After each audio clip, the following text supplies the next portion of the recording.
दोस्तों ये स्टोरी का 5वां भाग है। अगर आपने इस स्टोरी के पिछले वाले भाग नहीं देखे तो मैंने प्लेलिस्ट में मेंशन कर दिया, आप ज़रूर जाकर के चेकआउट करें। आराध्या ने अनिरुद्ध की तरफ देखा। अनिरुद्ध बोला, नहीं अंकल, यह ऑफिस ज्वाइन नहीं करेगी। इसकी पढ़ाई खत्म होगी, मैं इसके लिए लड़का देख लूंगा, इसकी शादी कर दूंगा। उसके बाद या जाने और उसका पति जाने। यह सुनते ही आराध्या ने अनिरुद्ध के सीने पर एक जोर से पंच मारा और अनिरुद्ध उसकी तो हंसी छूट गई। अनिरुद्ध के साथ साथ राजवीर भी हंसने लगा। राजवीर बोला, क्या बात है अनिरुद्ध, तू तो बिल्कुल माँ के जैसी बात कर रहा है। अनिरुद्ध ने एक हाथ से अपनी बहन को कंधे से पकड़ा और अपने सीने से लगाते हुए बोला, तो मैं इसका माँ बाप भाई बहन सब मैं ही तो हूँ। इसीलिए मैं इसे टाइम टाइम पर ये डायलॉग मारता रहता हूँ जिससे इसे किसी की कमी महसूस ना हो। अनिरुद्ध की बात सुनकर आराध्या और राजवीर, अनिरुद्ध तीनों ही हंसने लगे। उन तीनों को हंसते हुए अभिमान मिरर में देख रहा था। वह तीनों हंस रहे थे लेकिन अभिमान के दिल में तो जैसे ज्वालामुखी फटने को तैयार था। अभिमान ने गुस्से में स्टीयरिंग पर हाथ मारता हुआ बोला, इन दोनों भाई बहन ने तो मेरा फूफा भी मुझसे छीन लिया। मैं भी देखता हूँ कब तक मुझसे क्या क्या छीनते हैं। अगले ही पल अभिमान अपनी गाड़ी लेकर वहां से चला गया। रघुवंशी इंडस्ट्रीज। 10 बजे देव ने धीरे से अपनी आंखें खोली और अपनी अंगड़ाई तोड़ते हुए अपना हाथ फैलाया। देव का हाथ सीधा सरगम के मुंह पर जाकर लगा और सरगम की भी आंख खुल गई। सरगम ने हड़बड़ाहट में देव को अपनी गोदी से धक्का दे दिया और देव रोल होता हुआ उस सोफे के नीचे गिर गया। अगले ही पल दोनों एक दूसरे को आंखें फाड़े देख रहे थे और तभी दोनों को एक साथ याद आ गया कि कल दोपहर 2 बजे से वह दोनों साथ में हैं। देव ने अपना एक हाथ अपने सिर के नीचे रखा और हल्का सा टेढ़ा होकर सरगम को देख कर कहा, कमाल की लड़की हो तुम। दुनिया में कोई ऐसी दवाई नहीं जो मुझे सुला सके और तुम्हारी गोद में सिर रखते ही सो जाता हूँ। सच कहता हूँ सरगम, बहुत अच्छी नींद आई। सरगम कुछ बोल नहीं रही थी। उसे कहीं ना कहीं देव से थोड़ी सी शर्म आ रही थी क्योंकि देव के साथ उसका रिश्ता पक्का हो गया था। वो कुछ नहीं बोली और अपनी गोदी को हल्का हल्का रब करने लगी क्योंकि उसकी गोदी में बहुत दर्द हो रहा था। आखिर कितने ही घंटे से उसने देव का भारी भरकम शरीर अपनी गोदी में जो रखा हुआ था।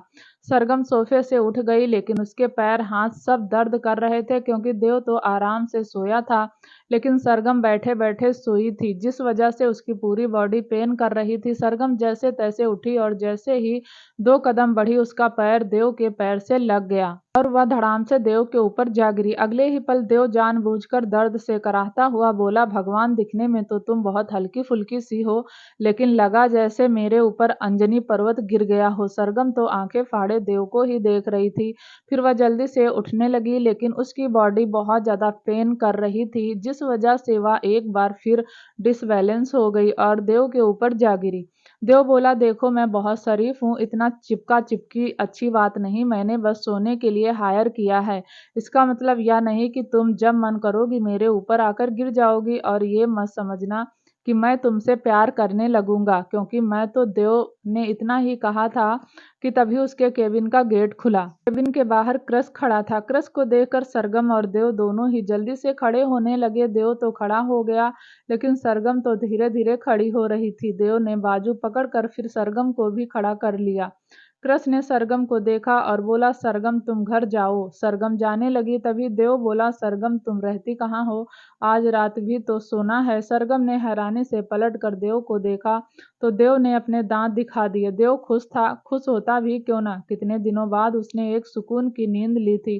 क्रस ने सरगम को देखकर कहा, सरगम तुम जाओ। सरगम जाने लगी। देव ने फिर पूछा, अरे बता तो दो, रहती कहाँ हो। क्रस बोला, मेरे फ्लैट में। सरगम जा रही थी और देव ने सरगम की कमर को देखकर कहा, तो आज रात मैं क्रस के फ्लैट में ही आऊंगा। सरगम ने देव की बात सुनी तो लेकिन रिएक्ट नहीं किया और चुपचाप वहां से चली गई। उसके जाते ही देव ने दोनों बाहें फैलाई और हंसकर कहा, फाइनली यार मुझे मेरा सुकून मिल ही गया। क्रस ने कहा, देव तुझसे एक बात करनी थी। देव अपनी चेयर पर बैठा हुआ बोला, हाँ बता क्या बात करनी थी, मेरे पास बस आधा घंटा है, उसके बाद मैं अपने फ्लैट में जाकर फ्रेश होकर आऊंगा। क्रस बोला, तेरी और सरगम की शादी फिक्स हो गई। यह सुनते ही देव की आंखें हैरानी से फैल गई।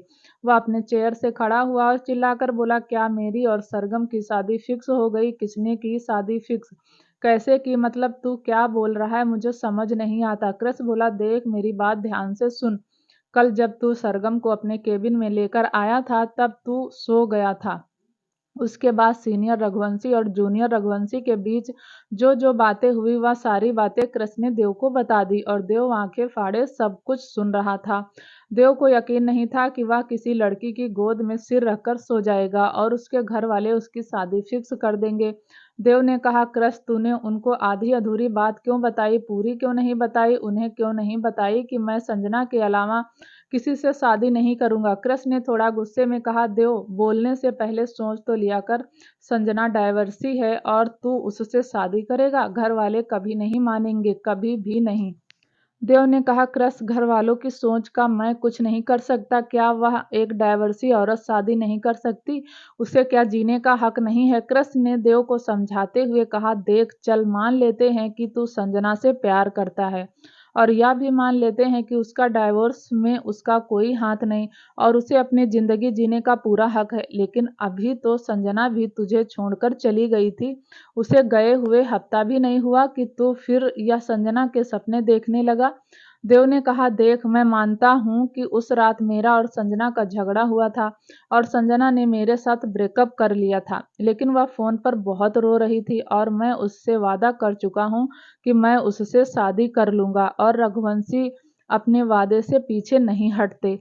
कृष को देव पर गुस्सा आ रहा था लेकिन उसने अपना गुस्सा कंट्रोल कर लिया। वह जानता था संजना अच्छी लड़की नहीं थी। उसका पहला डाइवोर्स क्यों हुआ इसका रीजन संजना कभी नहीं बताती थी, लेकिन जहां तक कृष ने पता किया था संजना ने पैसों के लिए अपने से दुगने उम्र के आदमी से शादी कर ली थी और फिर उसे डाइवोर्स देकर एक अच्छी खासी मोटी रकम वसूल कर ली थी और इसीलिए कृष को देव के लिए संजना पसंद नहीं थी। एक यह भी रीजन था कि कृष सरगम की शादी करवाना चाहता था ताकि संजना को देव भूल जाए। कृष को लगता था अगर देव और सरगम शादी कर लेंगे और एक साथ रहेंगे तो संजना अपने आप उसकी जिंदगी से चली जाएगी। कृष ने कई बार देव को समझाने की कोशिश की थी लेकिन देव की सुई घूम फिरकर संजना पर ही अटक जाती थी। पता नहीं संजना ने देव पर क्या जादू कर दिया था कि देव और संजना कई बार लड़ते थे और उसके बाद भी देव संजना के ही गुण गाता था। कृष्ण ने अपना गुस्सा कंट्रोल किया और देव की दोनों बाजू पकड़कर उसे सोफे पर बैठाया और बड़े प्यार से बोला, चल तू जो कह रहा है वह ठीक है, तू एक बात बता, संजना तुझसे शादी क्यों नहीं करती? देव बोला, यही हमारी फैमिली की वजह से। वह कहती है कि मेरी फैमिली संजना को कभी एक्सेप्ट नहीं करेगी और मुझे भी यही लगता है कि हमारी फैमिली संजना को कभी एक्सेप्ट नहीं करेगी और इसलिए मैं तो शादी के बाद संजना के फ्लैट में ही शिफ्ट हो जाऊंगा। कृष देव को देख रहा था और मन ही मन उबल रहा था और फिर खुद से ही बोला, मैंने एक से एक कमीना, एक से एक बेवकूफ, एक से एक बदतमीज देखा है, लेकिन मेरा यह भतीजा दुनिया का सबसे बेवकूफ है जिसे आंखें खुली चीज दिखाई नहीं देती कि संजना इसके पैसों के पीछे है। कुछ दिन इसके पैसे लुटाएगी और फिर इसे भी पैसे लेकर डाइवोर्स दे देगी और फिर बनेगा या डाइवोर्सी। भगवान मैं क्या करूं इसका? कृष बोला, मेरी बात सुनो, देख मैं सीनियर रघुवंशी को समझाने की कोशिश भी की थी लेकिन सीनियर रघुवंशी तेरी और सरगम की शादी फिक्स कर चुके हैं। देव गुस्से में बोला, तो मैं जाकर मना कर दूंगा।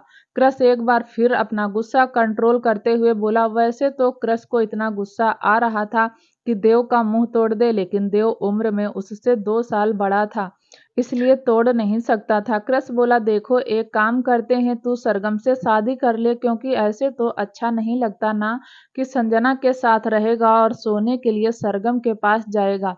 तू समझ रहा है ना मैं क्या कह रहा हूँ? देव कुछ बोलता उससे पहले ही कृष फिर से देव को समझाते हुए कहा, मेरी बात ध्यान से सुन, तू सरगम से शादी कर ले, उसके बाद जब तेरी बीमारी ठीक हो जाएगी तो तू सरगम को डाइवोर्स दे देना और जब तू सरगम को डाइवोर्स दे देगा तो तू भी संजना जैसा ही हो जाएगा और उसके बाद हमारी फैमिली को संजना से शादी करने में कोई प्रॉब्लम नहीं होगी।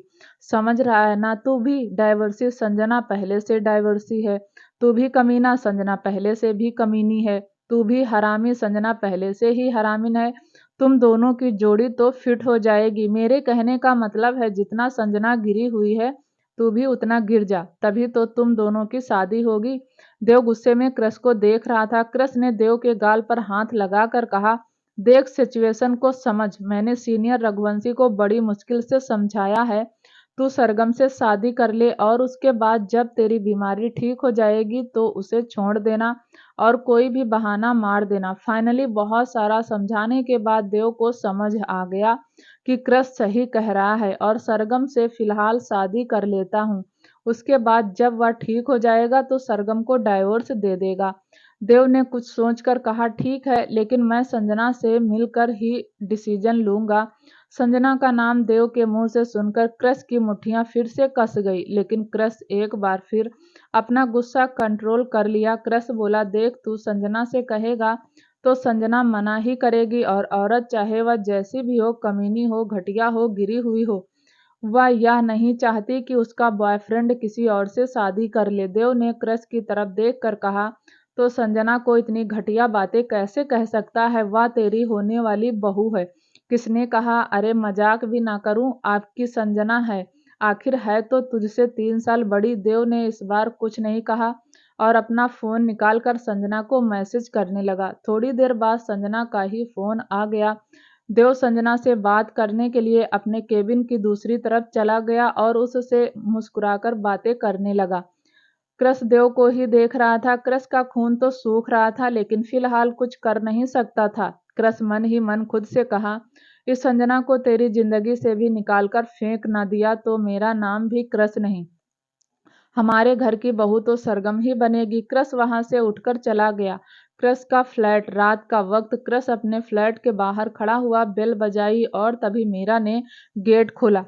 क्रस ने मीरा को देखा तो उसकी नजरें मीरा पर ही टिक गई। मीरा ने एक वाइट कलर की फ्लोरल प्रिंट की मैक्सी ड्रेस पहनी हुई थी जो उसके एंगल लेंथ तक थी और उसका घेरा बहुत ज्यादा था, जिसमें वह बहुत खूबसूरत लग रही थी। मीरा ने मेकअप नहीं किया था, फिर भी उसके चेहरे पर ओरिजिनल ग्लो आ रहा था। मीरा क्रस को देखकर फिर से सहम गई। क्रस बोला, छुटकी, अंदर आ जाऊं? मीरा ने रास्ता छोड़ दिया और क्रस अंदर आ गया। क्रस ने नजर घुमाई तो सरगम सोफे पर बैठी हुई लैपटॉप पर काम कर रही थी। क्रस बोला, क्या बात है? मेरा लैपटॉप भी हथिया लिया। सरगम ने जैसे ही क्रस की तरफ देखा, सरगम की आंखें फिर से भर आई। क्रस समझ गया कि सरगम की आंखें क्यों भर आई। उसने अपनी आंखें बंद की और मन ही मन बोला, अभी ऑफिस में इसके पति को समझा कर आया हूँ, अब फिर से इसे समझाना पड़ेगा। कभी कभी लगता है लाइफ खराब हो गई। क्रस सरगम के पास आकर बैठ गया और सरगम नम आंखों से क्रस को देखने लगी। क्रस ने फिर कहा, सरगम, मैं जान सकता हूँ कि अब क्यों रो रही हो? सरगम बोली, कहाँ देव सर और कहाँ मैं? क्रस ने कहा, पहले तो तुम उसे देव सर कहना बंद करो। वह कोई सर नहीं है, तुम्हारा होने वाला पति है तो उसे पति कहा करो, मतलब उसे देव कहा करो। क्रस की बात सुनकर सरगम ने हाँ में गर्दन हिला दी। क्रस सरगम को हंसाने के लिए कहा, और मैं तुम्हारा क्या लगा? सरगम के चेहरे पर मुस्कुराहट आ गई और वह धीरे से बोली, ससुर। मीरा उसे हल्की सी हंसी आई। क्रस ने जैसे ही मीरा को देखा, मीरा ने अपनी गर्दन झुका ली। क्रस ने मीरा को देखकर कहा, ए छुटकी, बहुत हंसी आ रही है, जाओ मेरे लिए चाय बनाकर लाओ। मीरा ने हाँ में गर्दन हिलाई और चुपचाप किचन में चली गई। मीरा के जाते ही क्रस सरगम को देखकर थोड़ा सीरियस होते हुए कहा, देखो सरगम, तुम अपनी नई जिंदगी शुरू करने वाली हो और देव कोई आम इंसान नहीं है। देवव्रत रघुवंशी है, तुम उसकी बीवी बनने वाली हो तो तुम्हें थोड़ा तो स्ट्रांग होना पड़ेगा। रही बात मेरे परिवार की, तो वह तुम्हें अपना चुके हैं, बस तुम्हें देव के दिल में अपने लिए जगह बनानी है। यह सुनते ही सरगम ने क्रस को देखा तो क्रस ने कहा, देखो, मैं तुमसे झूठ नहीं कहूंगा, लेकिन देव थोड़ा टेढ़ा है, उसे सीधा करना है और उस टेढ़े को तुम्हें अपना बनाना है। सरगम बोली, यह क्या इतना आसान है? क्रस बोला, बहू रानी, इतना मुश्किल भी नहीं है। तुम कैसी बातें कर रही हो? देव से शादी करने के लिए हर दूसरी लड़की मरने के लिए तैयार हो जाएगी और रघुवंशी फैमिली तुम्हें देव के साथ बांध रही है तो तुम्हें डर लग रहा है, घबरा रही हो, बुरा लग रहा है? अरे बुरा क्यों लग रहा है? तुम्हें तो इस गोल्डन अपॉर्चुनिटी को लपक लेना चाहिए और अपनी अदाओं से देव का दिल जीत लेना चाहिए। सरगम ने छोटी आंखें करके क्रस को देखा और क्रस को हंसी आ गई। क्रस बोला, अरे यार, कैसे समझाऊं तुम्हें? अब क्या तुम अपने पति का दिल भी नहीं जीत पाओगी? ऑफिस में भी कहा था कि अब भी कह रहा हूँ, दिल से मत सोचो, थोड़ा सा प्रैक्टिकल होकर सोचो। तुम्हारा दीवाना हो जाएगा और फिर सोचो तुम्हारी जिंदगी में कितना ऐशो आराम आ जाएगा। और तुम्हारी या छुटकी अभी तक चाय बनाकर नहीं लाई। इतना कहकर कृष्ण ने किचन की तरफ देखा और फिर सरगम की तरफ देख कर बोला, और तुम्हारी या छुटकी इसकी जिंदगी बन जाएगी। सरगम बोली, सर एक बात बोलूं, सब कुछ समझ आ रहा है लेकिन ऐसा लग रहा है जैसे मैं अपनी शराफत का फायदा उठा रही हूँ। ऐसा कुछ नहीं है सरगम, तुम्हें सीनियर रघुवंशी ने पसंद किया है और सीनियर रघुवंशी उड़ती चिड़िया के पर गिन लेते हैं। उन्होंने तुम्हें देखते ही बता दिया कि तुम कितनी अच्छी हो, समझी? कृष्ण ने एक बार फिर सरगम को समझाते हुए कहा। इतने में मीरा चाय लेकर आ गई। कृष्ण ने मीरा को देखा और मीरा ने फिर से अपनी आंखें झुका ली। कृष्ण बोला, मीरा अब तो तुम रघुवंशी मेंशन में रहने लगोगी। अब तो तुम्हें बताना ही होगा कि उस रात ऐसा क्या हुआ जो तुम मेरे बोलने से भी डर जाती हो। रघुवंशी मेंशन। कृष्ण ने गाड़ी रघुवंशी मेंशन के बाहर रोकी। कृष्ण के बराबर में सरगम बैठी थी और पीछे मीरा। कृष्ण ने पूरे रास्ते ना जाने कितनी बार मीरा को फ्रंट मिरर में देख लिया था। उसका मन मीरा को देखकर भरता ही नहीं था, चाहे वह अपने दिल को कितना भी समझा ले, लेकिन उसकी आंखें बार बार मीरा की तरफ चली ही जाती थी। कृष्ण गाड़ी से उतरा और वह घूमकर सरगम की तरफ आ गया। उसने सरगम की साइड का गेट खोला और सरगम को उतरने के लिए कहा। सरगम ने एक बार फिर कृष्ण को देखा और कृष्ण ने फिर कहा, सरगम, आने वाली खुशियां तुम्हारा इंतजार कर रही हैं और तुम डर रही हो। मैं कह रहा हूं ना, मेरे घर में तुम सबको पसंद आ जाओगी, बस तुम थोड़ा सा कॉन्फिडेंट तो दिखाओ। सरगम ने हाँ में गर्दन हिला दी और गाड़ी से उतर गई। सरगम ने पीच कलर का फ्रॉक सूट पहना था जिसमें वह बेहद खूबसूरत लग रही थी।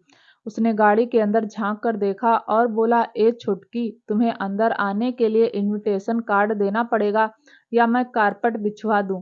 मीरा धीरे से गाड़ी से उतर गई। मीरा और सरगम दोनों ही रघुवंशी मेंशन को देख रही थी और दोनों ही आंखें जरूरत से ज्यादा बड़ी हो गई थी। उन्होंने पहली बार इतना बड़ा घर देखा था। घर क्या, वह तो महल था। सरगम ने सलाइवा गटकते हुए कहा, सर यह आपका घर है? कृष्ण ने हाँ में गर्दन हिलाते हुए कहा, देखो मुझे घर में सब नाम से ही बुलाते हैं क्योंकि मैं छोटा हूँ, लेकिन तुम तो मुझे चाचू कह सकती हो। सरगम झट से बोली, भैया कहूँ तो नहीं चलेगा? कृष्ण बोला, ठीक है भैया कह सकती हो लेकिन सर मत कहो, क्योंकि अब तुम हमारी फैमिली मेंबर हो जाओगी और फैमिली मेंबर सर मैडम कहते हुए अच्छे नहीं लगते। वह तो हक से बात करते हैं और मुझे भैया कह सकती हो, कोई प्रॉब्लम नहीं है। अब अंदर चलो। सरगम ने हाँ में गर्दन हिला दी और उसने मीरा की तरफ अपना हाथ बढ़ाया। मीरा ने सरगम का हाथ पकड़ लिया और दोनों बहनें धीरे कदमों से मेंशन के अंदर जाने लगी, लेकिन दोनों के दिल की धड़कनें भाग रही थी। वह जिस जगह से आई थी उस जगह को तो नर्क कहते हैं और वह जिस जगह जा रही थी वह तो सीधा सीधा स्वर्ग था। सरगम, कृष्ण और मीरा तीनों ही मेंशन के अंदर आ गए। सरगम मीरा ने जैसे ही सामने सिटिंग एरिया की तरफ देखा, उन दोनों की आंखें हैरानी से फैल गई। पूरी रघुवंशी फैमिली सिटिंग एरिया में बैठी हुई थी।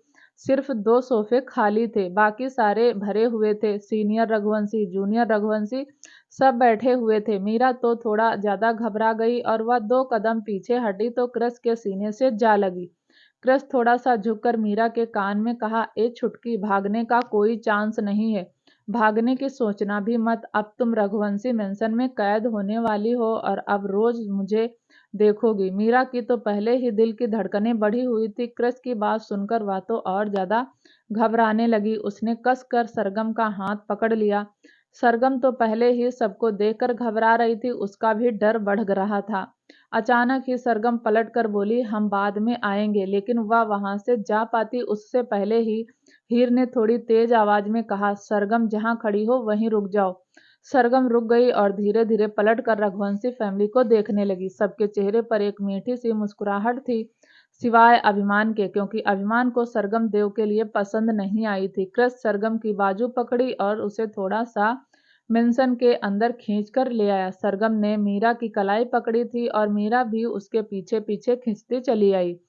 कृष्ण सरगम को एक सोफे पर बैठाया और मीरा चुपचाप सरगम के पास सिर झुकाए खड़ी रही। मीरा को तो इतना डर लग रहा था कि उसने तो रघुवंशी फैमिली की तरफ आंख उठाकर भी नहीं देखा।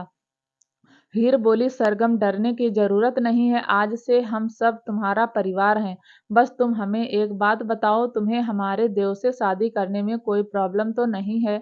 सरगम ने आंख उठाकर क्रस को देखा और क्रस ने नाम में गर्दन हिला दी। सरगम ने भी नाम में गर्दन हिलाते हुए कहा, नहीं, कोई प्रॉब्लम नहीं है। अभिमान ने तंज भरी मुस्कान के साथ कहा, प्रॉब्लम होगी भी क्यों? इतनी अमीर खानदान की बहू बनने जा रही हो, इस खानदान की बहू बनना तो सौभाग्य की बात है। और तुम देखो, बिना कुछ किए इस खानदान की बहू बन रही हो। वैसे तुम्हारा सरनेम क्या है? सरगम की आंखों से पानी बह गया और मीरा वह भी सिर झुकाए चुपचाप अपने आंसुओं को कंट्रोल करने की कोशिश कर रही थी। सरगम ने क्रस को देखा तो क्रस ने उसे शांत रहने का इशारा किया। हर्षवर्धन ने अभिमान की तरफ देखकर कहा, तुम्हें हमने समझाया था ना, लेकिन इसके बाद भी तुम्हारी जुबान तो कुछ ज्यादा ही चलने लगी। अभिमान बोला, बड़े पापा, मैं बस पूछ रहा हूँ सरगम का सरनेम क्या है? कम से कम जिस लड़की को हम अपने घर की बहू बना रहे हैं उसका सरनेम तो पता ही होना चाहिए। और तभी पीछे से देव की आवाज आई, सरगम नाम है, सरगम देव रघुवंशी। शिवाय ने अभिमान की तरफ देखकर मुस्कुराकर कहा, सुन लिया तुमने, क्या नाम है? सरगम का उसका सरनेम भी सुन लिया होगा। अभिमान कुछ नहीं बोला। देव आगे आया। हर्षवर्धन ने पूछा, तुम्हें कोई प्रॉब्लम तो नहीं है सरगम से शादी करने में? देव ने कहा, अभी अभी मैंने सरगम को अपना सरनेम दिया है तो मुझे क्या प्रॉब्लम होगी? आप बस सरगम से पूछो, उसे तो कोई प्रॉब्लम नहीं है। सरगम ने ना में गर्दन हिलाते हुए कहा, मुझे भी कोई प्रॉब्लम नहीं है। यह सुनते ही पूरी रघुवंशी फैमिली खुश हो गई। हीर ने रूही की तरफ देखकर कहा, तो चलो दोनों की सगाई आज ही कर देते हैं। हर्षवर्धन बोला, नहीं, यह क्या बात हुई कि आज ही कर देते हैं? अरे हमारे खानदान की पहली शादी है, कुछ तो मेरी इज्जत का ख्याल करो। आज बस सरगम को नेक के तौर पर कंगन दे दो, बाकी सगाई तो बाद में होगी। इतना कहकर हर्षवर्धन ने दिव्यांश और दृष्टि की तरफ देखकर पूछा, तुम दोनों को कोई आपत्ति तो नहीं है? दृष्टि ने मुस्कुराकर कहा, चाचू, मुझे क्या प्रॉब्लम होगी? मैं तो खुश हूँ कि आखिर देव की शादी हो रही है, और वह भी ऐसी लड़की से जिसके साथ देव को सुकून भी मिलता है। हर्षवर्धन ने पूछा, दृष्टि, अच्छे से सोचकर जवाब देना। सरगम तुम्हारे सामने है, उसकी कोई फैमिली नहीं है, वह बहुत ज्यादा एजुकेटेड भी नहीं है। ऐसा ना हो कि कल को तुम्हें महसूस होने लगे कि देव के लिए सरगम अच्छी लड़की नहीं है।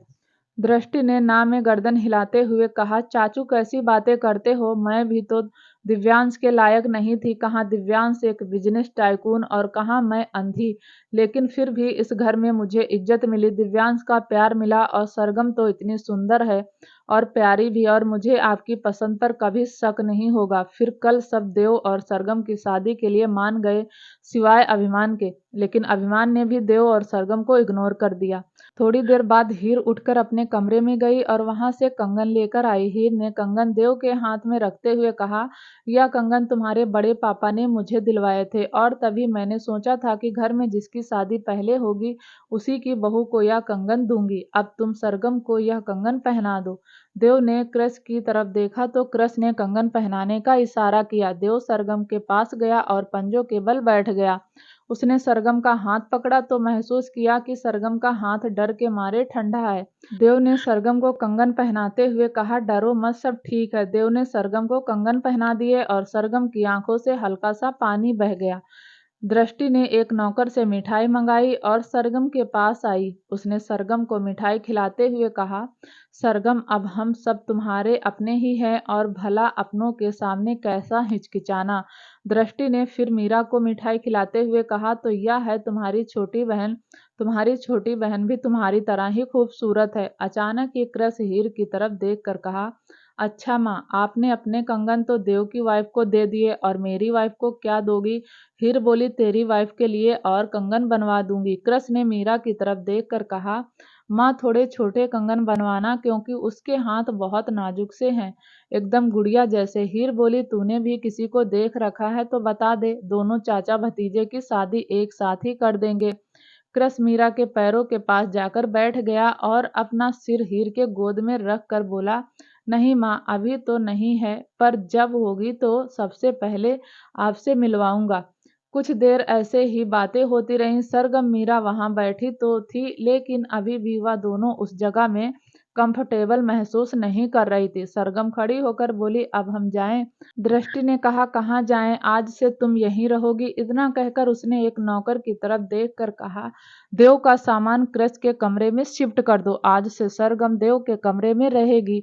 दृष्टि ने फिर सरगम और मीरा की तरफ देख कर कहा, तुम दोनों बहनें आराम से इस घर में रहो, हम लोगों के साथ बैठो उठो बातें करो, कुछ दिन में अपने आप ही इस माहौल में ढल जाओगी। सरगम ने हाँ में गर्दन हिला दी। सरगम ने मीरा का हाथ पकड़ा और दृष्टि के बताए हुए कमरे की तरफ चली गई। कमरे में जाते ही दोनों की आंखें हैरानी से फैल गई। सरगम और मीरा जब देव के कमरे में आए तो उनकी तो आंखें खुली की खुली रह गई। वह कमरा बहुत खूबसूरत था। उस कमरे में बेड के ऊपर देव की बड़ी सी फोटो लगी हुई थी। सरगम की नजर देव की फोटो पर ही टिक गई और मीरा वह तो सोफे को छू छू कर देखने लगी। मीरा तो देव के बेड पर ही चढ़ गई और फिर सरगम को देख कर बोली, अब हम इस कमरे में रहेंगे? सरगम ने हाँ में गर्दन हिला दी और मीरा तो खुश होकर बेड पर कूदने लगी। मीरा तो बिना सोचे समझे देव के बेड पर कूद रही थी और तभी कमरे में क्रस ने एंट्री ली। क्रस मीरा को देख कर मुस्कुराते हुए कहा, ए छुटकी, यह क्या कर रही हो? मीरा ने जैसे ही क्रस की आवाज सुनी वह फिर से डर गई और जल्दी से बेड से उतरने लगी, लेकिन उसका बैलेंस बिगड़ गया और वह गिरते हुए बच गई। तभी क्रस ने उसे कमर से पकड़ लिया और आराम से बेड से उतारते हुए कहा, ए छुटकी, कुदक्की थोड़ा कम किया करो, मैं नहीं पकड़ता तो अभी गिर जाती। मीरा तो आंखें झुकाए बस चुपचाप खड़ी थी। क्रस को देखने की हिम्मत मीरा के अंदर नहीं थी। क्रस मीरा को देख भी लेता था तो मीरा अंदर तक सहम जाती थी। क्रस ने मीरा को छोड़ा और सरगम की तरफ देख कर कहा, अब क्या प्रॉब्लम है? सरगम ने कहा, कोई प्रॉब्लम नहीं, फिर भी डर लग रहा है। क्रस बोला, डरो मत, सब ठीक होगा। और तभी देव कमरे में आया। देव ने तीनों को देखकर कहा, मुझे सरगम से अकेले में बात करनी है। क्रस ने मीरा की बाजू पकड़ी और वहां से ले जाते हुए कहा, हाँ हाँ, हम दोनों तो बाहर जा रहे हैं, तुम दोनों बात कर लो। फिर वह देव के पास आया और उसके कान में धीरे से बोला, ऐसा कुछ मत बोल दियो कि यह छोड़कर चली जाए। समझ रहा है ना तू? अगर यह छोड़कर चली गई तो तेरी नींद भी चली जाएगी। समझ रहा है ना? देव ने हाँ में गर्दन हिला दी और क्रस मीरा की बाजू पकड़कर वहां से ले जाने लगा। और तभी सरगम बोली, क्रस भैया, मीरा आपसे वैसे ही डरती है और आप इसे ले जा रहे हो। क्रस ने कहा, तुम बेफिक्र रहो, मैं मीरा के साथ कोई हरकत नहीं करूंगा, बल्कि मैं तो मीरा से अब दोस्ती करूंगा, है ना मीरा? मीरा तो कुछ नहीं बोली। क्रस ने फिर कहा, चलो मीरा, मैं तुम्हें अपना मेंशन दिखाता हूँ। क्रस मीरा को वहां से ले गया। देव ने सरगम को देखा तो सरगम को समझ नहीं आ रहा था कि देव उससे क्या बात करना चाहता है। देव ने सरगम की तरफ एक कदम बढ़ाया और सरगम एक कदम पीछे हट गई। सरगम देव को देख रही थी। उसे कुछ समझ नहीं आ रहा था कि अचानक से उसकी जिंदगी ऐसे कैसे बदल रही है। देव सरगम की तरफ तेज कदमों से गया। उसने सरगम की बाजू को पकड़ा और उसे सोफे पर बैठा दिया और फिर एक चेयर लेकर उसके सामने बैठ गया। देव ने कहा, देखो सरगम, मैं तुमसे कुछ छुपाना नहीं चाहता, सब कुछ बताना चाहता हूँ। सरगम हैरानी से देव को देखने लगी। देव बोला, देखो, यह बात सच है कि मुझे तुम्हारी गोद में ही सिर रखकर नींद आती है। अब तुम्हें किसी ना किसी रिश्ते से तो अपने पास रखना ही पड़ेगा और इसीलिए मेरी फैमिली ने हमारी शादी करने का डिसीजन ले लिया। सरगम, तुम्हारे ऊपर कोई जोर जबरदस्ती नहीं है। तुम अगर यह शादी नहीं करना चाहती हो तो मना कर सकती हो। मैं तुम्हें अपने साथ तब तक रखूंगा जब तक मेरी बीमारी ठीक नहीं हो जाती, और जब मुझे लगेगा कि मेरी बीमारी मेरे कंट्रोल में आ गई है तब तुम इस रिश्ते से आजाद हो जाओगी। बदले में मैं तुम्हें बहुत सारे पैसे दूंगा, इतने पैसे दूंगा कि तुम सारी जिंदगी आराम से काट सकती हो। सरगम ने अभी तक रघुवंशी परिवार को एक्सेप्ट नहीं किया था और अचानक से देव का यह सब बोलना सरगम को और ज्यादा परेशान कर रहा था। वह इतना तो समझ गई थी कि देव को शादी में कोई इंटरेस्ट नहीं है। उसकी आंखों से आंसू बहने लगे। देव ने सरगम के आंसू को देखकर कहा, देखो प्लीज, मुझे समझने की कोशिश करो, तुम्हें रुलाने का मेरा कोई इरादा नहीं था। इतना कहकर देव ने सरगम की आंखों से आंसू साफ किए। देव ने अपने दोनों हाथ सरगम के गाल पर रखकर कहा, देखो, मैं तुम्हारी और तुम्हारी बहन की पूरी रिस्पॉन्सिबिलिटी लेने के लिए तैयार हूँ। मैं सच कहता हूँ, जब हमारा डाइवोर्स होगा तब तुम बिल्कुल भी नहीं पछताओगी। मैं तुम्हें बहुत पैसे दूंगा, समझ रही हो ना? सरगम ने हिम्मत करते हुए कहा, और आपकी फैमिली, जब उन्हें पता चलेगा कि आप इस शादी से खुश नहीं हैं, तब, या फिर जब पता चलेगा कि हम डाइवोर्स ले रहे हैं? फिर देव ने कहा, तुम उसकी टेंशन मत लो, मैं अपनी फैमिली को अपने आप समझा लूँगा। तुम यहाँ अच्छे से रहो, खाओ पियो, एन्जॉय करो और अपनी जॉब पर कंसंट्रेट करो। जॉब नहीं करना चाहती हो तो मत करो, लेकिन बस खुश रहो। मैं तुम्हारी पूरी ज़िम्मेदारी लेने के लिए तैयार हूँ। सरगम बिना सोचे समझे बोली, और अगर इस बीच हमारा बच्चा हो गया तो? यह सुनते ही देव की आंखें हैरानी से फैल गई। देव ने सरगम की आंखों में देखते हुए कहा, तुम्हें पता है बच्चा कैसे पैदा होता है? सरगम को इस बारे में ज़्यादा कुछ नहीं पता था। उसने तो थोड़ा बहुत टीवी में ही देखा था और उसी में देखकर अपने ही मन में कुछ सोचकर बैठ गई थी।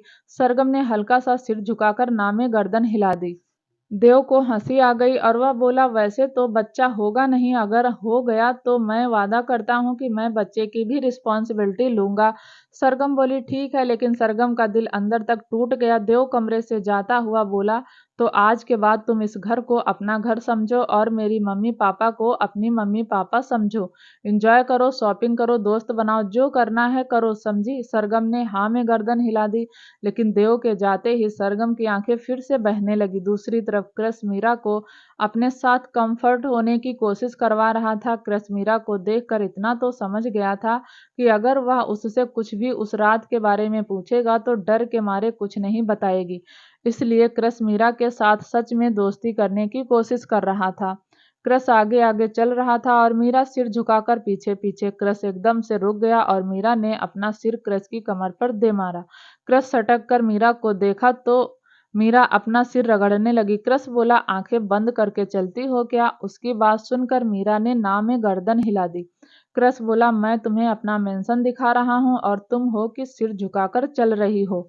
आंखें उठाकर चलोगी तभी तो मेंशन देखोगी, और वैसे भी आज के बाद तुम्हें यहीं रहना है तो हाँ, कम से कम इस मेंशन को तो देख लो। मीरा ने उसकी तरफ देखा और हाँ में गर्दन हिला दी।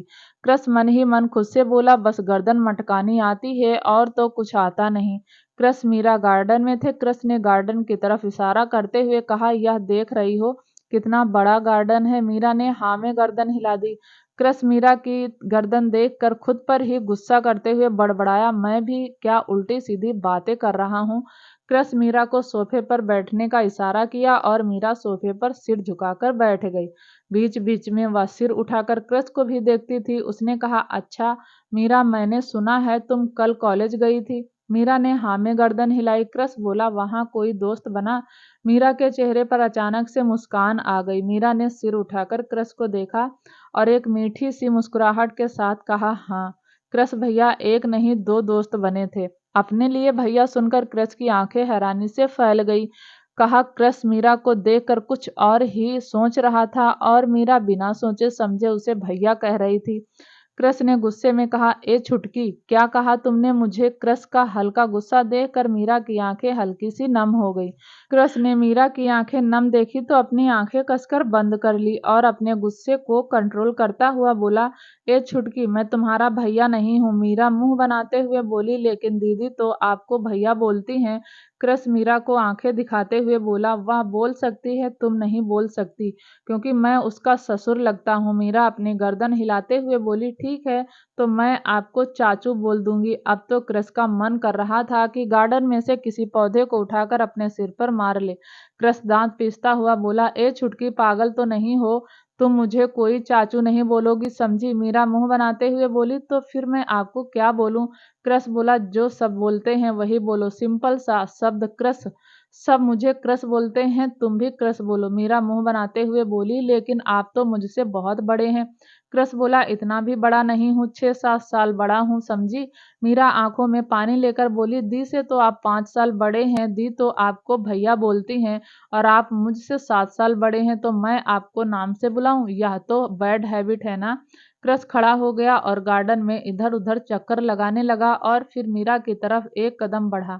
मीरा तो डर के मारे हल्की सी पीछे हो गई। क्रश मीरा की तरफ आया। उसने मीरा की आंखों में देखकर एक एक शब्द को प्यार से कहा, तुम मुझे मिस्टर रघुवंशी कहोगी? मीरा ने हाँ में गर्दन हिला दी। क्रश अभी भी मीरा से दूर नहीं हुआ, बल्कि उसका चेहरा मीरा के चेहरे के काफी करीब था। कृष्ण ने धीरे से कहा, क्या कहोगी तुम मुझे? मीरा अपनी लड़खड़ाती जुबान से बोली, मिस्टर रघुवंशी। कृष्ण अब जाकर मीरा से दूर हुआ। कृष्ण के दूर होते ही मीरा झट से खड़ी हो गई और कृष्ण से 10 कदम की दूरी बनाते हुए बोली, मिस्टर रघुवंशी अब मैं जाऊं? कृष्ण ने हाँ में गर्दन हिला दी और मीरा वहां से भागती हुई जाने लगी। मीरा पूरी स्पीड से भाग रही थी और तभी उसकी टक्कर अभिमान से हो गई। जैसे ही उसकी टक्कर अभिमान से हुई, अभिमान को गुस्सा आ गया। अभिमान के हाथ में ग्रीन टी थी जो अभिमान और मीरा दोनों के ऊपर गिर गई। ग्रीन टी ज्यादा गर्म नहीं थी, इसलिए दोनों में से कोई नहीं जला, लेकिन अभिमान को गुस्सा आ गया। अभिमान ने गुस्से में अपने हाथ में पकड़ा हुआ कप गार्डन में फेंक कर चिल्लाया, दिखाई नहीं देता? अंधी हो? क्यों भाग रही थी? तुम्हारे पीछे क्या कोई भूत लगा हुआ है जो तुम इतनी स्पीड से भाग रही थी? तुम्हारी वजह से मेरे कपड़े खराब हो गए। पता नहीं सीनियर रघुवंशी को क्या हो गया है जो कूड़ा कबाड़ा उठाकर घर ले आते हैं। मैं तो पहले ही उन दोनों भाई बहन से परेशान था, अब तुम दोनों बहनें भी आ गई। मीरा तो चुपचाप आंखें झुकाए रो रही थी। अभिमान इतनी तेज चिल्लाकर मीरा को डांट रहा था कि कृष को सुनाई दे गया। कृष तेज कदमों से मीरा और अभिमान के पास आया। कृष मीरा को रोते हुए देखा तो अभिमान से कहा, अभिमान बहुत हुआ, तुम्हारी प्रॉब्लम क्या है? घर में मेहमान पर कोई इतना चिल्लाता है? अभिमान ने कृष से कहा, देख मेरा दिमाग पहले ही बहुत खराब है और खराब मत कर। एक तो मुझे समझ नहीं आता कि तुमने इन दोनों बहनों के अंदर क्या देखा जो तुम इन दोनों बहनों को उठाकर इस घर में ले आए। अरे हमारे घर में नौकर भी तब रखे जाते हैं जब उनका इंटरव्यू लिया जाता है, और एक यह दोनों बहनें हैं जिन्हें तुम बिना सोचे समझे यहाँ ले आए, और यह जानते हुए भी कि यह दोनों बहनें क्या धंधा करती हैं। यह सुनते ही कृष का दिमाग खराब हो गया और उसने अभिमान का कॉलर पकड़कर उस गुस्से में कहा, अभिमान अपनी जुबान पर लगाम लगाओ, वरना इसे खींचने में मुझे ज्यादा टाइम नहीं लगेगा। अभिमान ने भी कृष के हाथों को पकड़कर कहा, मैं सच बोलता हूँ तो घर में किसी को बर्दाश्त नहीं होता। ना इन बहनों का सरनेम है, ना फैमिली है, ना रेपुटेशन है। तुम्हें पता भी है कि यह बहनें किसी की नाजायज औलाद हैं या जायज? बिना सोचे समझे बस खूबसूरती देखकर इन दोनों बहनों को इस मेंशन में लेकर आ गए।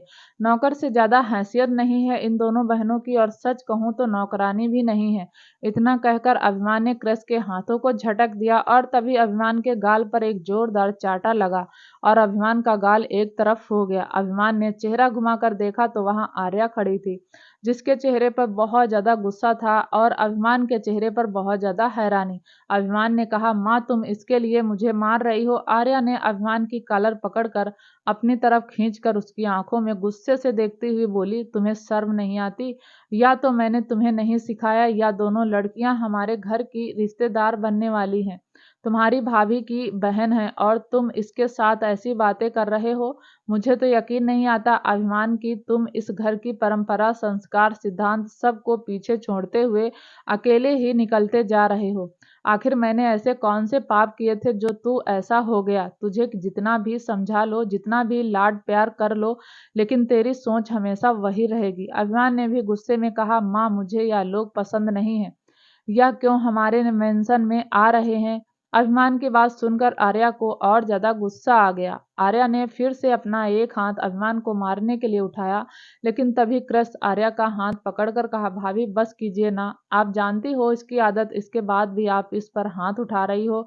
आर्या ने फिर से कहा, अगर चाचू ने इसे बदतमीजी करते हुए देख लिया ना तो तू जानता है ना क्या होगा? मैं जितना भी कोशिश कर लूं लेकिन यह नहीं सुधरता। कैसे समझाऊं इसे कि लड़कियों की इज्जत करनी चाहिए, चाहे वह कहीं से भी आई हो। लड़की लड़की होती है, और यह है कि दिन पर दिन बदतमीज होता जा रहा है। अभिमान भी गुस्से में आ गया, अपनी माँ को देख रहा था। अभिमान ने अपनी मुट्ठी कस ली। अभिमान कुछ बोलने ही वाला था और तभी कृष्ण ने कहा, बस करो अभिमान, रिश्ते में तो मैं भी तुम्हारा चाचू लगता हूँ, कम से कम किसी रिश्ते का तो लिहाज किया करो। तुम्हें लगता है कि पूरी फैमिली गलत है और तुम सही। अभिमान ने फिर आर्या को देखकर कहा, तो ठीक है, मुझे रहना ही नहीं इस मेंशन में। जब भी आता हूँ कुछ ना कुछ गलत हो जाता है, मैं नहीं आऊंगा देव की शादी में। इतना कहकर अभिमान वहां से जाने लगा और तब आर्या चिल्लाते हुए बोली, हाँ चले जाओ तुम आओगे तो जरूर गड़बड़ होगी। तुम आओगे तो इन बच्चियों को ताने मारोगे, इससे तो तुम देव की शादी में ना ही आओ। तो ही ठीक है, कम से कम देव की शादी शांति से तो निपट जाएगी। इतना कहकर आर्या की आंखों में पानी आ गया। या तो होता ही रहता था, आर्या और अभिमान का रिश्ता उलझ कर रह गया था। आर्या ने फिर मीरा को देखा। मीरा को तो आर्या से डर लगने लगा। मीरा को लगा कि उसकी वजह से इन माँ बेटों के बीच लड़ाई हो गई, लेकिन आर्या ने बड़े प्यार से मीरा के गाल पर हाथ रखा और फिर उसे समझाते हुए बोली, यह थोड़ा बिगड़ा हुआ है, तुम इसकी बातों का बुरा मत माना करो। देखो, एक ही तो है जो तुम्हें उल्टा सीधा बोलता है, बाकी सब तो तुमसे कितने प्यार से बात करते हैं। तो जो तुमसे प्यार से बात करता है, तुम्हें उसकी बात सुननी चाहिए, ना कि ऐसे इंसान की जिसे बोलने की तमीज भी नहीं। मीरा ने हाँ में गर्दन हिला दी। आर्या ने मीरा के माथे को चूम कर कहा, अब जाओ, जाकर खाना खा लो, मैं तुम्हें खाने के लिए बुलाने आई थी। मीरा ने हाँ में गर्दन हिला दी और फिर वह मेंशन के अंदर चली गई। उसके जाते ही आर्या की आंखों से पानी बहने लगा। कृष आर्या को समझाते हुए कहा, बस करो ना भाभी, अब तक तो आपको आदत पड़ जानी चाहिए थी। आर्या बोली, कृष तुम नहीं समझोगे, वह भी नहीं समझता। कृष बोला, आप भी तो नहीं समझती, भला इतने बड़े लड़के पर हाथ कौन उठाता है। अब उसे और गुस्सा आएगा कि दूसरे की बेटी के लिए अपने बेटे को थप्पड़ मार दिया। आप उसे प्यार से भी तो समझा सकती थी। आर्या अपने आंसू पोंछते हुए बोली, कृष तुमसे कुछ छुपा हुआ थोड़ी है, बचपन से तो देख रहे हो कितना समझाती हूँ मैं अभिमान को, लेकिन उसे समझना ही नहीं। यह सब तुम्हारे सिवाय भाई की वजह से हुआ है। आज तुम्हारा सिवाय भाई गया, मैं सच कहती हूँ, आज अभिमान का सारा गुस्सा तुम्हारे सिवाय भाई पर निकलेगा।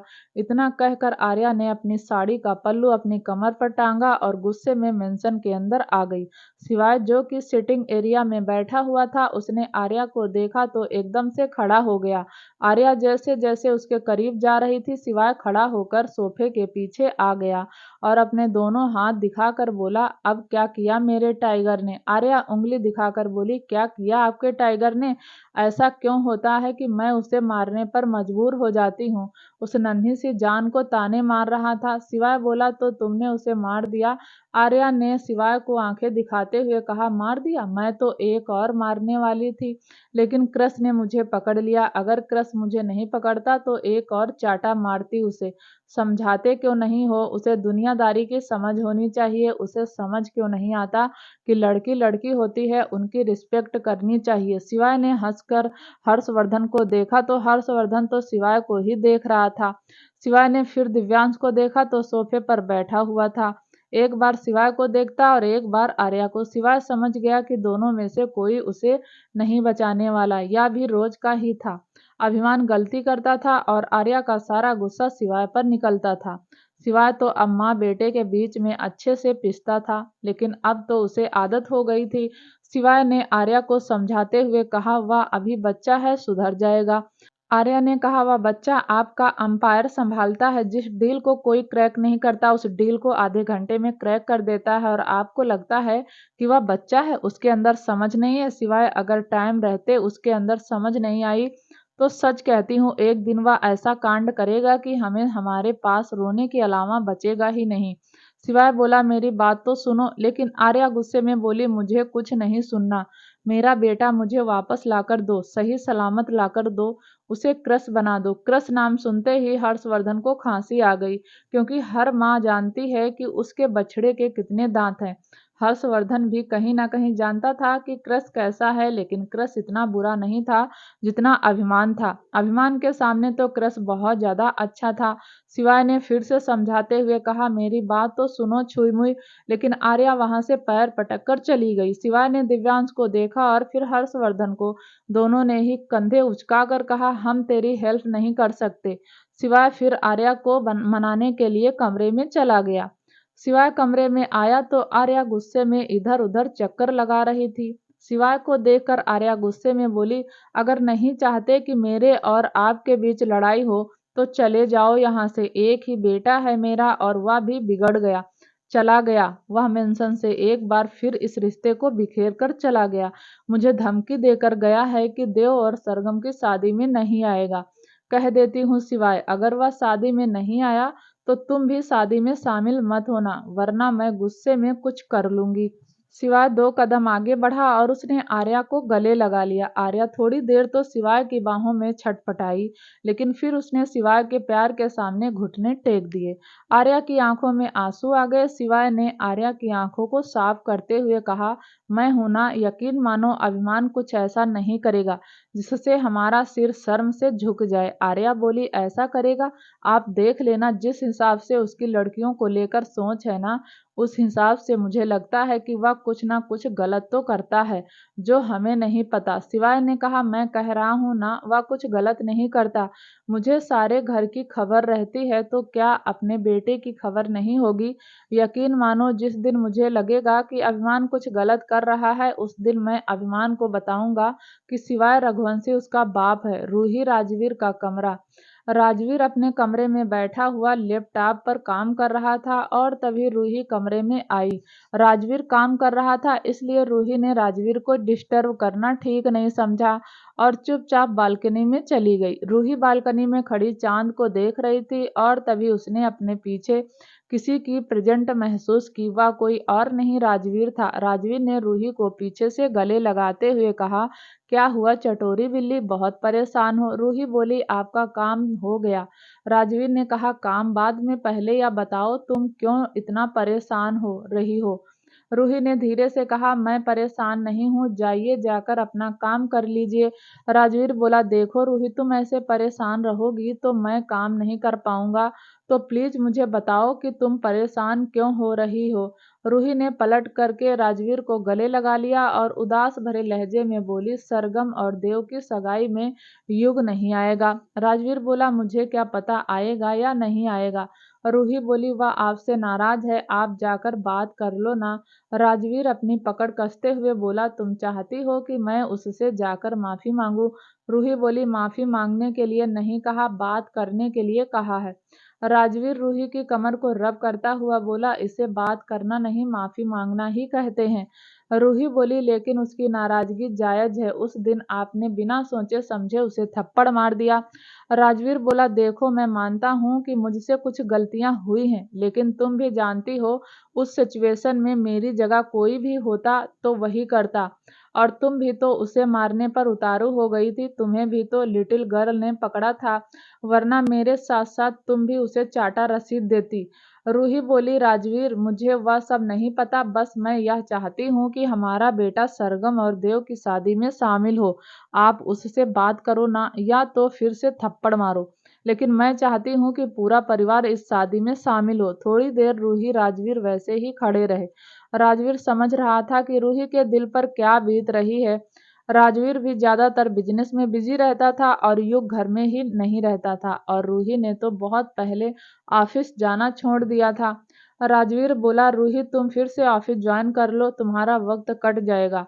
रूही ने ना में गर्दन हिलाते हुए कहा, नहीं, मुझे ऑफिस ज्वाइन नहीं करना, लेकिन मैं चाहती हूँ कि मेरा युग वापस से मिल जाए। आखिरकार राजवीर ने कहा, देखो रूही, मैं वादा नहीं करता, लेकिन तुम्हारे बेटे से बात जरूर करूंगा। दिव्यांश और दृष्टि का कमरा। दिव्यांश और दृष्टि दोनों के बीच जब से लड़ाई हुई थी तब से बातचीत नहीं हुई थी। दिव्यांश हमेशा की तरह बिजी रहता था और दृष्टि ने दिव्यांश से बात करना ठीक नहीं समझा। यह बात कहीं ना कहीं दिव्यांश जानता था कि दृष्टि उससे नाराज है और बस मतलब से ही बात करती है, बाकी उन दोनों के बीच में कोई बात नहीं होती थी। दृष्टि हमेशा की तरह बालकनी में झूले में बैठी हुई थी। दिव्यांश बालकनी में आया और वह दृष्टि की तरफ देख कर बोला, दृष्टि अब तो खुश हो, तुम्हारे बेटे की शादी हो रही है, वह भी उसकी पसंद की लड़की से, और तुम्हारा चेहरा भी बता रहा है कि तुम्हें सरगम पसंद है। दृष्टि ने कोई जवाब नहीं दिया। दिव्यांश दृष्टि के पास झूले पर ही बैठ गया। दृष्टि उठकर जाने लगी तो दिव्यांश ने उसका हाथ पकड़कर कहा, शिकंजी, क्या नाराज ही रहोगी? तुम जिस बात से नाराज थी अब तो वह वजह भी खत्म हो गई। अब क्यों मुझसे नाराज हो? मेरे पास तो वैसे ही वक्त नहीं होता कि मैं तुम्हारे साथ टाइम बिताऊं, थोड़ा बहुत वक्त होता है और तुम गुस्सा होकर बैठ जाती हो। दृष्टि अपना हाथ छुड़वाती हुई बोली, दिव्यांश मुझे नींद आ रही है, छोड़िए मुझे। दिव्यांश भी हल्के गुस्से में बोला, इसलिए 1 घंटे से यहाँ बैठी थी, तब तुम्हें नींद नहीं आई। अब मैं तुमसे बातें करने के लिए तुम्हारे पास आकर बैठ गया तो तुम सोना चाहती हो। दृष्टि ने अपना हाथ छुड़ाते हुए कहा, हाँ, क्योंकि पिछले 1 घंटे से मुझे नींद नहीं आ रही थी, लेकिन अब आ रही है। इतना कहकर दृष्टि अंदर जाने लगी, लेकिन दिव्यांश ने दृष्टि की कलाई पकड़कर अपनी तरफ खींच लिया। दृष्टि दिव्यांश के सीने से जा लगी और अगले ही पल दिव्यांश ने दृष्टि की कमर पर अपने दोनों हाथ लपेटते हुए कहा, तुम जानती हो कि मैं तुम्हें 1 मिनट में मना लूंगा, फिर भी इतना गुस्सा करती हो। क्या होगा आगे जानने के लिए प्लीज दोस्तों चैनल को लाइक शेयर सब्सक्राइब जरूर करें, ताकि जब भी वीडियो डालें आपको नोटिफिकेशन तुरंत मिले। तब तक के लिए नमस्कार, धन्यवाद।